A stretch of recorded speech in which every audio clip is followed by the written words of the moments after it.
Following tells the story of a young unemployed man who's an aspiring writer who follows people around first out of a hobby and then later out of habit, and how he gets involved in burglary once a man that he follows around and he ultimately come into contact. And I would certainly like to clarify that I do not like the film just because it is a Christopher Nolan film. Rather, I'm actually happy I got to see it, but I can admit to the fact that I might not have seen it had it not been directed by Christopher Nolan. The film almost comes across as surprising considering it's a 70-minute black and white film, but in those 70 minutes it manages to pack in so much due to expert editing, leading to what I believe is a very intense thriller. And part of this intensity comes about because of the characters you're following on this journey. At one end you have Bill, who's the young and aspiring writer, who you almost understand his extremely strange and to a certain extent creepy-ish behavior because of the fact that he's a writer, and you really get to understand the writer's curious mind and their need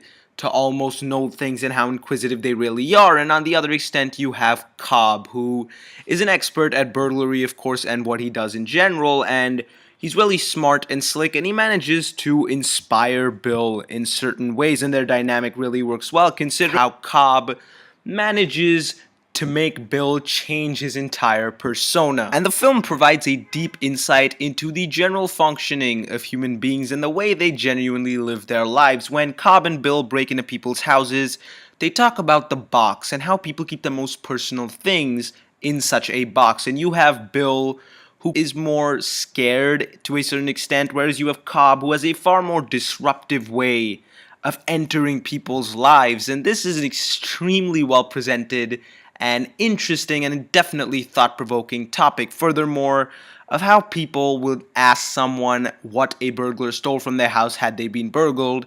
Rather, when Bill changes his persona, he asks a slightly different question, and through these little subtleties here and there, you really get to see the changing and development of Bill through the course of this film. And while the film is certainly an amateur and independent film, there is a lot of sophistication that the film possesses that is even greater considering it's a directorial debut.